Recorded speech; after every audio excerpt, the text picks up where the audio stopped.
আমি শুধু আপনাদের কাছে আবেদন রাখব, সভায় উপস্থিত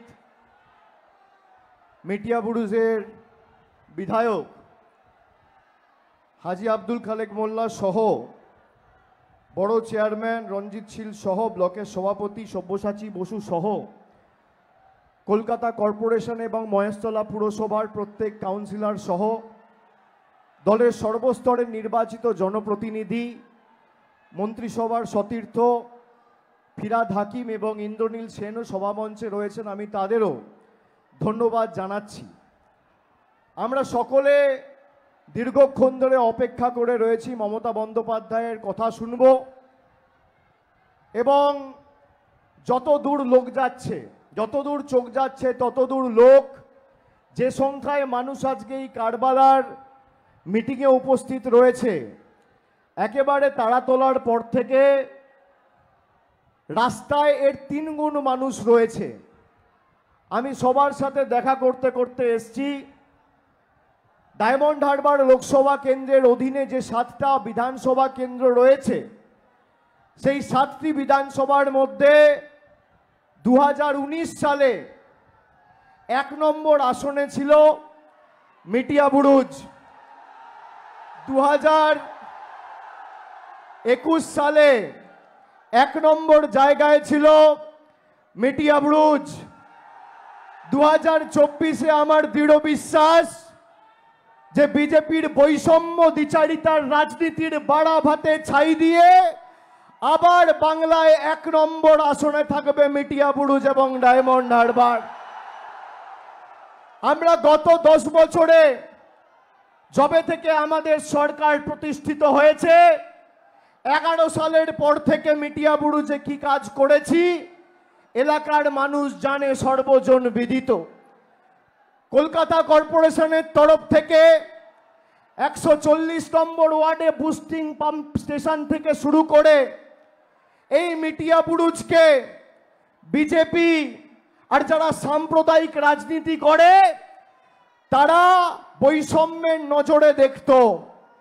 এই মেটিয়াবুরুজের মাটিতে কলকাতা শহরের মধ্যে 100 ফুটের জাতীয় পতাকা আঁকড়া ফটোকে আমরা 2018 সালে প্রতিষ্ঠিত করেছিলাম। এই মেটিয়াবুরুজে আমরা ওদিকে নেচার পার্ক থেকে সন্তোষপুর অটো স্ট্যান্ডের রাস্তা 5 কোটি টাকা খরচা করে পিডব্লিউডিকে দিয়ে হয়েছে, আর এখন সন্তোষপুর অটো স্ট্যান্ড থেকে কারবালা ক্রসিং রেলমোড় অবধি রাস্তা হচ্ছে। যত দ্রুত সম্ভব কাজ সম্পূর্ণ হবে। গার্ডেন রিচে মাল্টি সুপার স্পেশালিটি হাসপাতাল হয়েছে।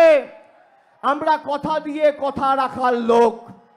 যারা ভেবেছিল বৈষম্যের বীজ বপন করে মেটিয়াবুরুজে অশান্তি করব, তারা তোলার পর থেকে বিজেপি সিপিএম এর এখানে একটা ফ্ল্যাগ, ফেস্টুন, ব্যানার, অনুবীক্ষণ যন্ত্র দিয়ে কেউ খুঁজে বার করতে পারবে না। এটাই হচ্ছে এলাকার মানুষের ক্ষমতা।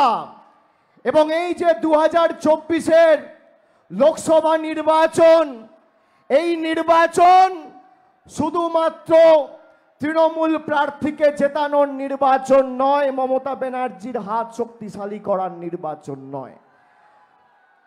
ভারতবর্ষের 10 বছর যে কেন্দ্রের সরকার রয়েছে, যারা গরিব মানুষের 100 দিনের টাকা থেকে বাড়ির টাকা, আবাসের টাকা, রাস্তার টাকা, সর্বশিক্ষা মিশনের টাকা, জলের টাকা সব বন্ধ করেছে, তাদের উচিত শিক্ষা দেওয়ার ভোট, প্রতিবাদের ভোট, প্রতিরোধের ভোট, প্রতিশোধের ভোট।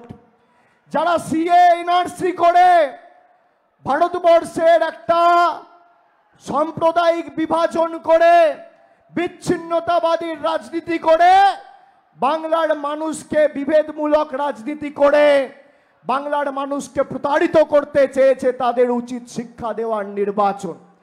2019 সালে যখন সিএ এনআরসি হয়েছিল তখন আপনারা অনেকে ভেবেছিলেন এরপর কি হবে।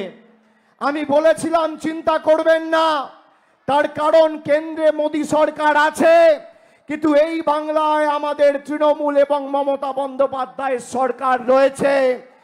যতদিন আমরা আছি আমরা বৈষম্যের রাজনীতি করতে দেব না। আমরা 2019-এ বলেছিলাম নো এনআরসি নো সিএ, আজও একই কথা বলছি। আপনারা দেখেছেন 5 বছর ধরে বিজেপি আমাদের সাথে রাজনৈতিকভাবে লড়তে পারেনি। কখনো ইডি, কখনো সিবিআই, কখনো এনআইএ তৃণমূল কংগ্রেসের কর্মী সমর্থকদের চমকানো ধমকানোর চেষ্টা করেছে। আরে আমরা ঘাস ফুলের দল, ঘাস যত কাটবে ঘাস তত বাড়বে, ঘাস কেটে শেষ করা যায় না। আর যত আঘাত করেছ তৃণমূল কংগ্রেস তত শক্তিশালী হয়েছে। এই ডায়মন্ড হারবার লোকসভা কেন্দ্রে বিজেপির প্রার্থী দিতে 1 মাস লেগেছে। কেন? এটা আমাদের ক্ষমতা নয়, মিটিয়া বুরুজ, ডায়মন্ড হারবার, ফলতা, সাতগাছিয়া, মহেশতলা, বিষ্ণুপুরের মানুষের ক্ষমতা। আমি আমার সীমাবদ্ধ সামর্থ্য অনুযায়ী চেষ্টা করেছি প্রত্যেকটা মানুষের বাড়িতে পরিষেবা পৌঁছে দেওয়া। আমরা বিশ্বাস করি বৈচিত্র্যের মধ্যে একতার মূল মন্ত্রে, নানা ভাষা, নানা মত, নানা পরিধান, বিবিধের মাঝে দেখো মিলন মহান। দুর্গাপুজোর সময় প্রায় 2000 ক্লাব কমিটিকে আমরা আর্থিক সাহায্য করে পাশে দাঁড়িয়েছি। গত 10 বছর ধরে আমরা পবিত্র রমজান মাসে প্রত্যেকটা মসজিদ কমিটিকে আর্থিক সাহায্য করে সহযোগিতার হাত বাড়িয়েছি। অন্যদিকে বড়দিনের সময় আমার খ্রিস্টান মা ভাইদের পাশে, মেলা কমিটিগুলোর পাশে আমরা দাঁড়িয়েছি।